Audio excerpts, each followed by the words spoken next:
Hello, this is Positive Vibes Enterprise. I am Tom Goodwin, and this is Michelle Ronquillo. Hi, everybody. Welcome back. And the subject today has to do with love, and we're dealing with unconditional love as part of that. Yes.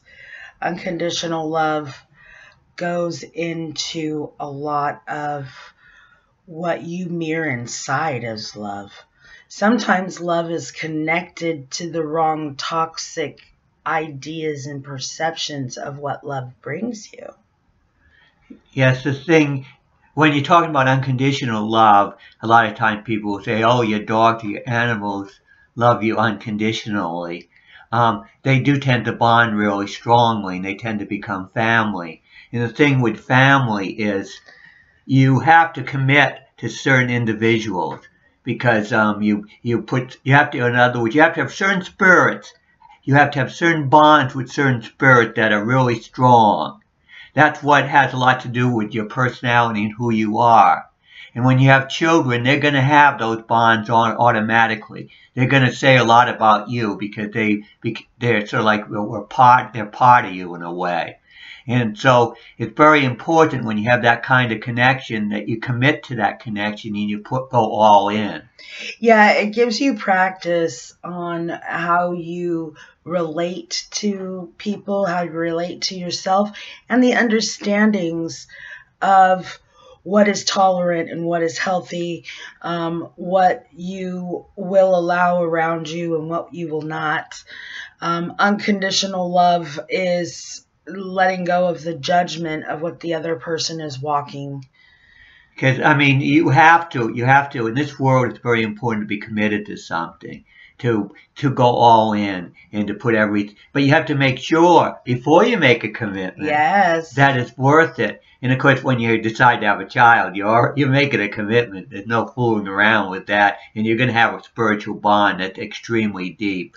And there's a reason why you have that kind of a connection.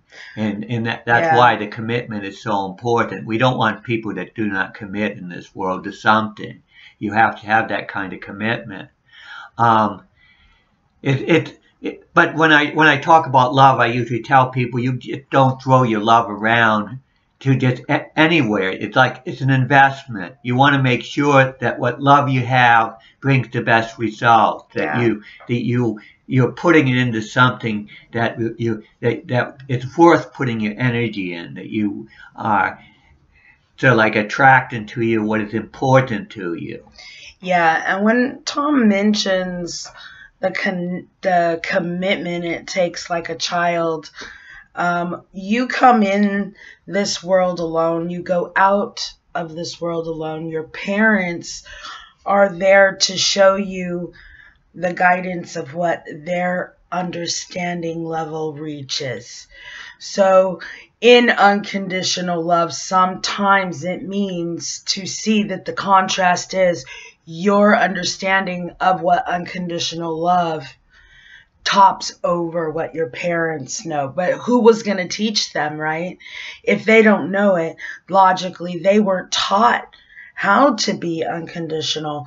So as a child, you can go back and give that awareness to your parents in communication. Always remember, though, it's the level of their understanding. And I'm not much into giving up on people unless they give up on me. Yeah. So, me too.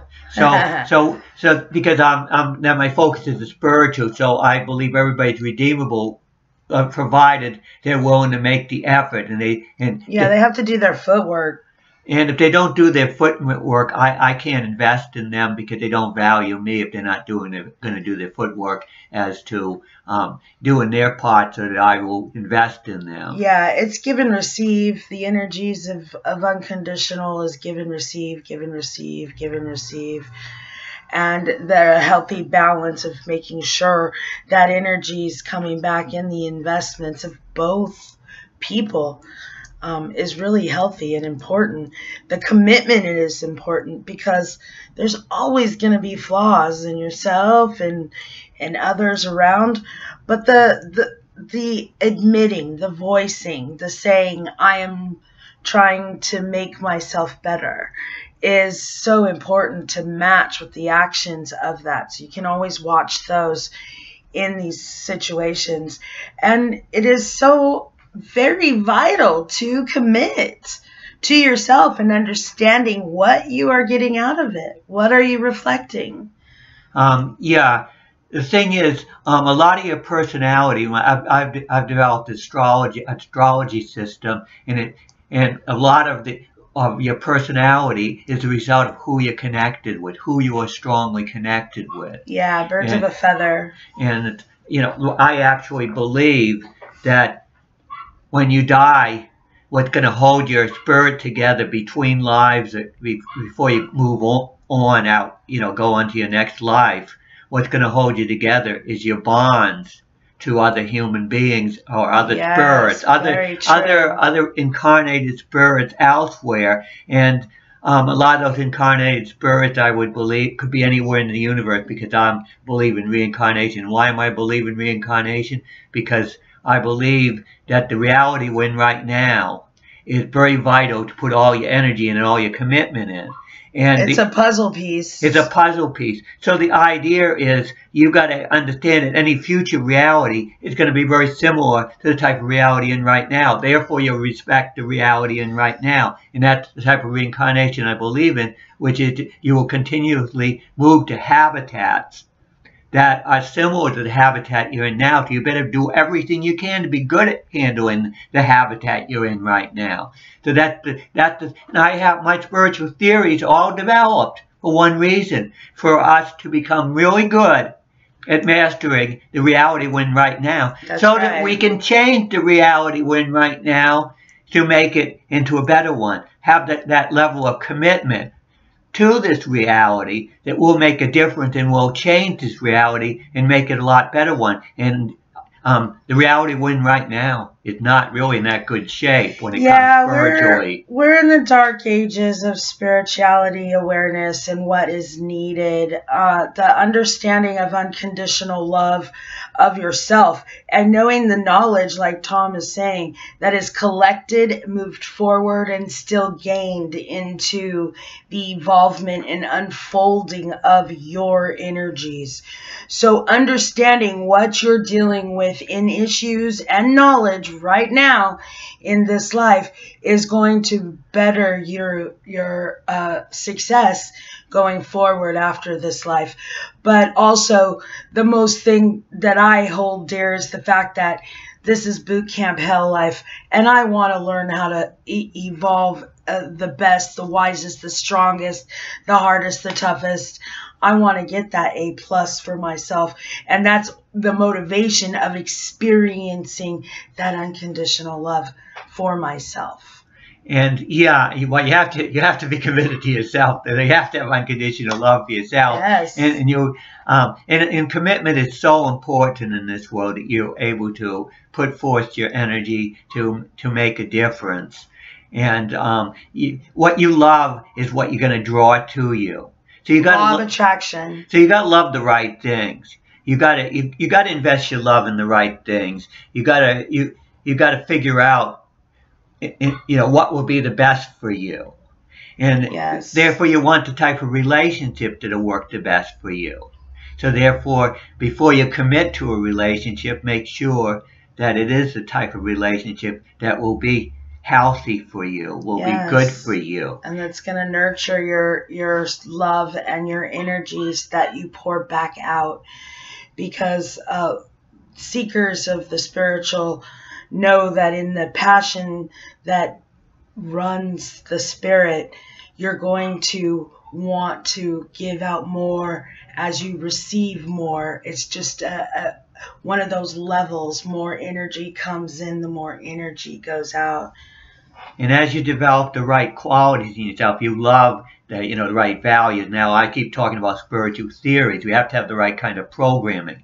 So do you know what is healthy for you, what is good for you? That's right. And once you get the right kind of spiritual programming, it'll help you to see yourself more clearly and see what you can contribute to the world more clearly and see what individuals will be helpful in you being able to get the most out of yourself.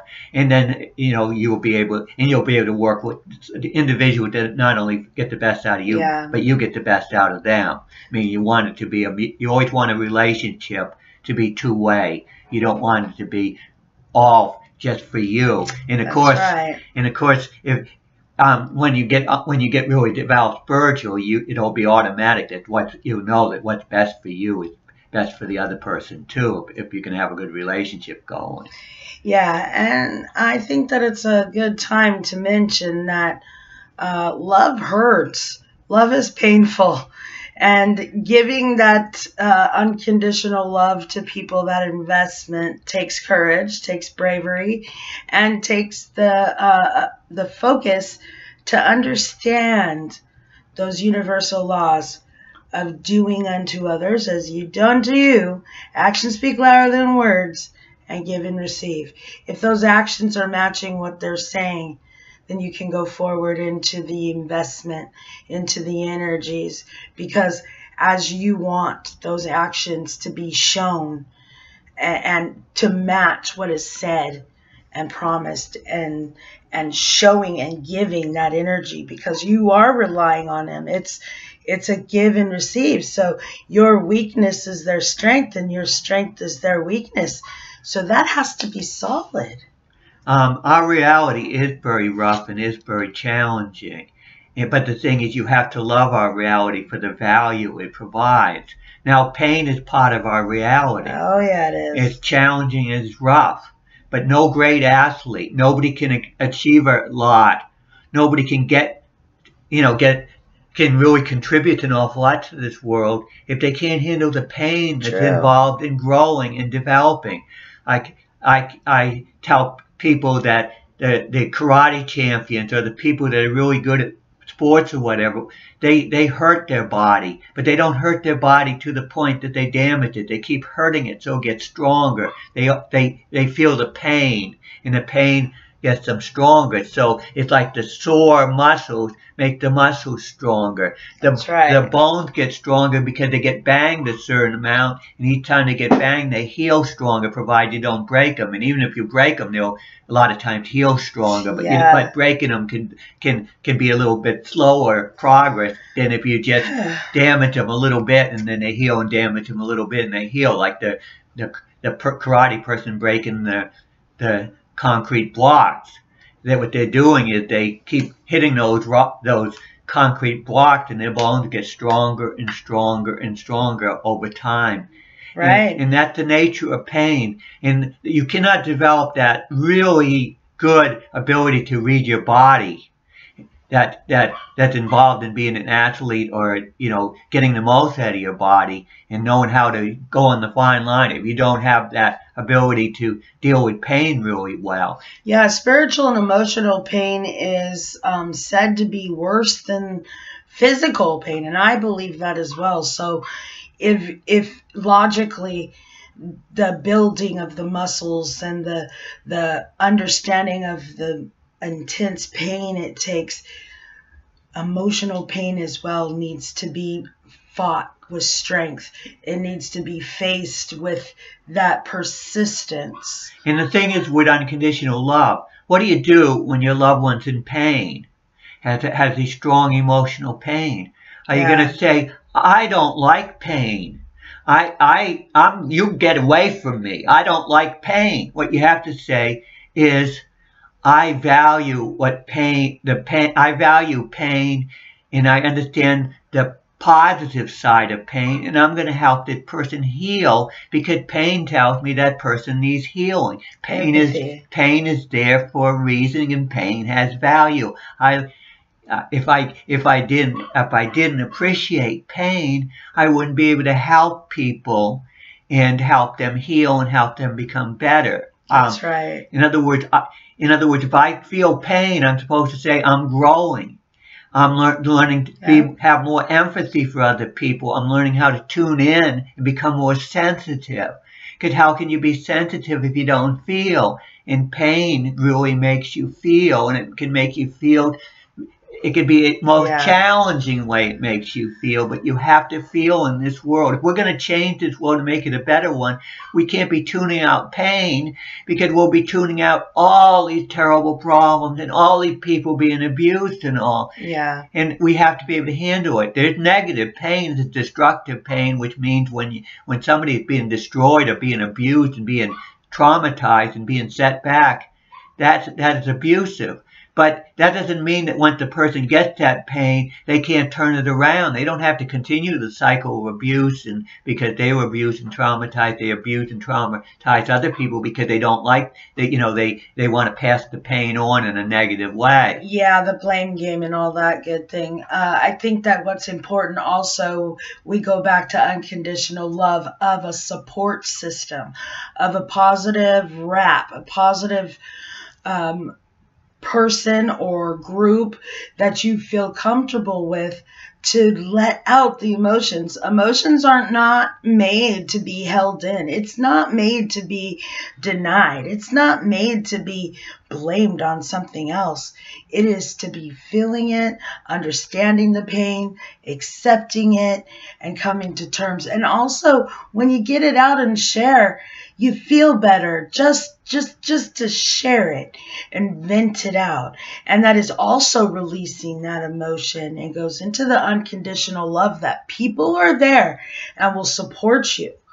You have to find that connection. So you have to be aware of that fine line between negative, destructive type pain and positive pain. You have to understand that, because sometimes you have to hurt people a certain amount in order to get them to understand certain things and to heal themselves and to move in a more positive direction.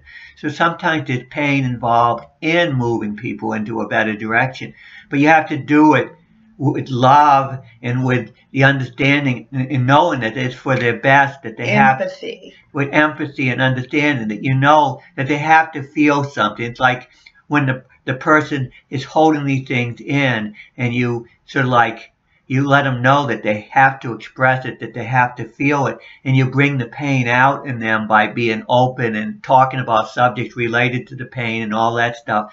A lot of times you can bring pain out in people when you're talking to them about reality and you're trying to heal them.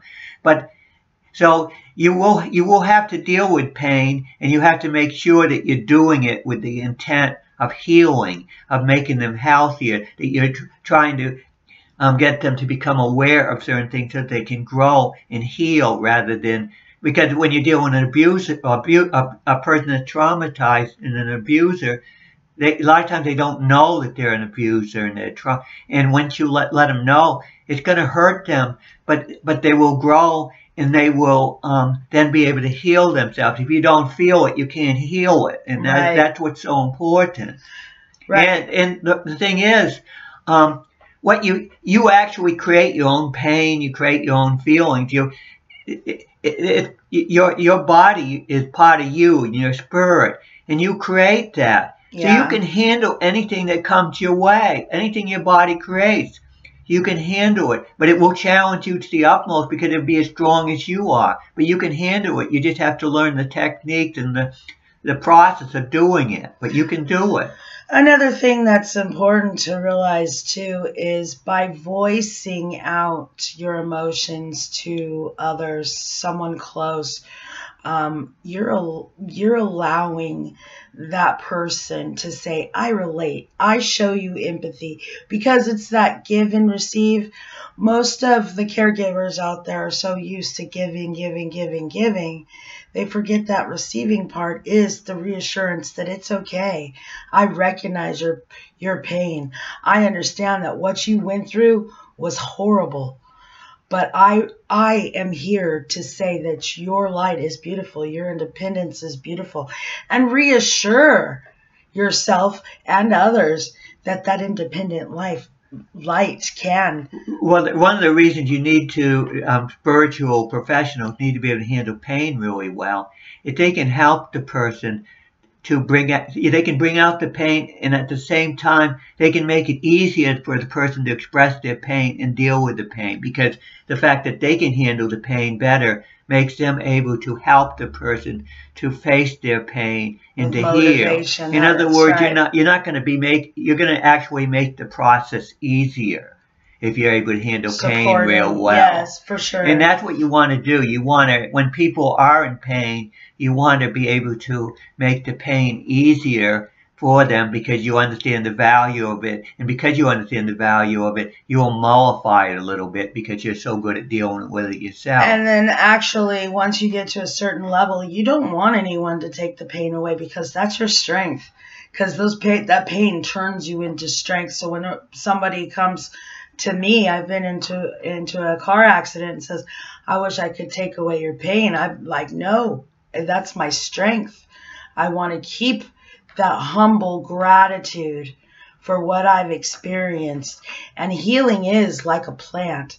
You can only push your body so far, and then you have to have the unconditional love for yourself to stop like a plant and breathe in the moments, the seasons, and just allow yourself to heal through that pain. But always face it and always be thankful for it and humble. And the great spiritual leaders of the past were really good at handling pain because that's what comes with the territory, the ability to have the character and strength to handle an awful lot. And the more you can handle, the more you can achieve, the more you can contribute. Yeah. So, I mean, if something is difficult in a person, this is too difficult, I won't deal with it. Well, that's what the problem in this world is, that people aren't dealing with the serious issues that need to be dealt with. And things are not as impossible as people think. A lot of times because of science, limits tend to be set up by science that are not true limits. When you come from the spiritual perspective, you see things differently. I don't believe that psychopaths are locked in and cannot be cured because I believe anything is curable if the spirit is willing to do the effort. They're willing to do the walks. In other words, anything can be cured or made better because the spirit dominates. Yeah, even those narcissist people, in psychology, most of them don't get help because they don't see they have a problem.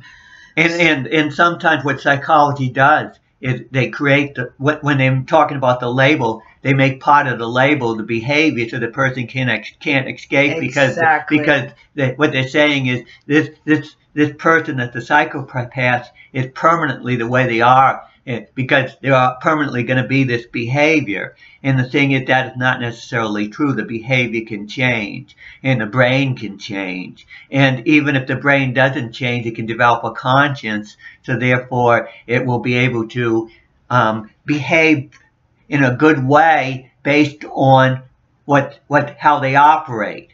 So therefore, you don't have to have really strong emotions to still behave in a way that is good.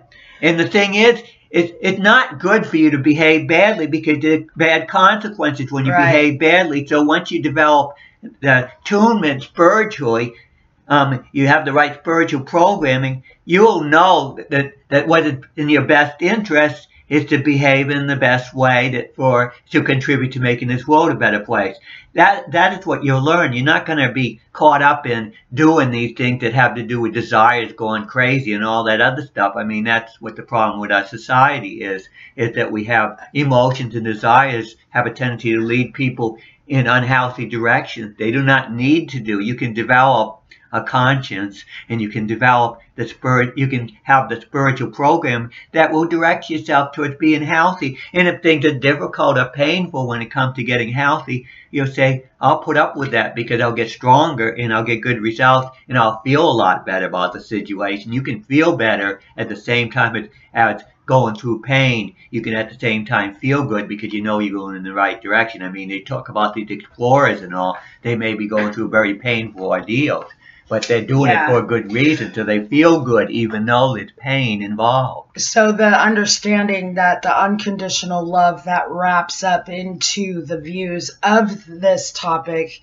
you have to have an unconditional love for yourself, unconditional love views for the others around you that are mixed up and twisted in this world, and be the example of the unconditional love energies.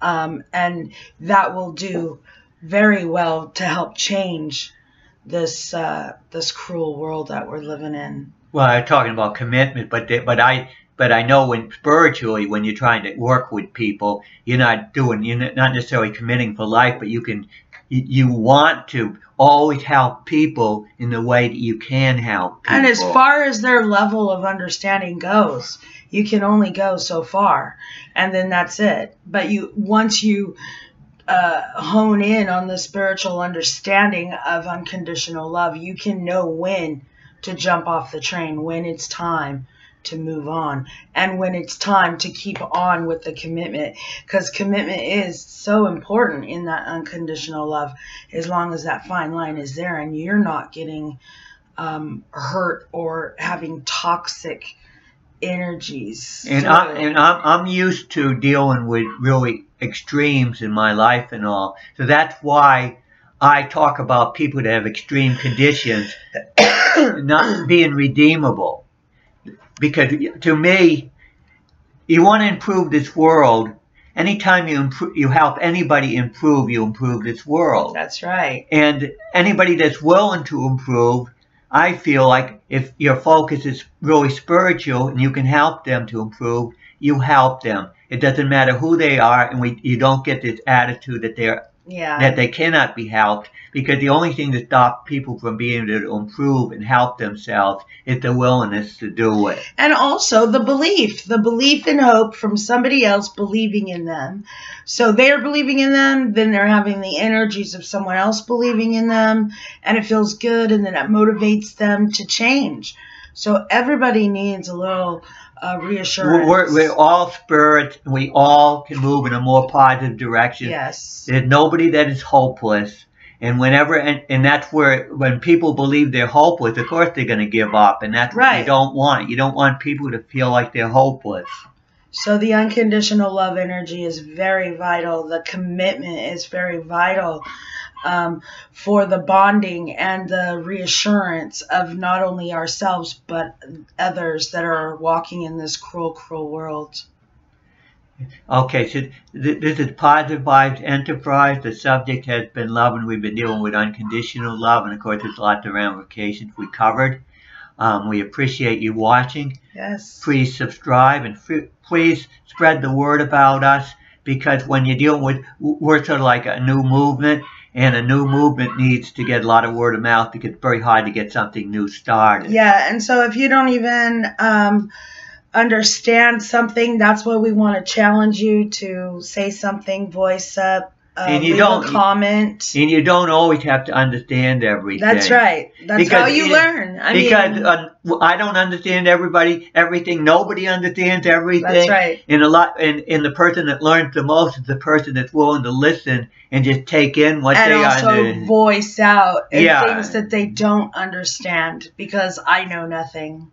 Because, I mean, it's a constant process, and when you go through life, there's always going to be things you don't understand, but you still take it in, and then you figure it out later, and that's what you have to be willing to do. You don't have to understand everything when you're listening to it. And that's humbleness of ego, by the way. So that is saying, I'm going to swallow my pride. I have humbleness of ego, and I'm going to ask the questions because I don't understand it. Unconditional love through and through from Positive Vibes Enterprise. Okay, so thank you very much and I tried the word, please. Yes. Till next time, everyone. Yeah.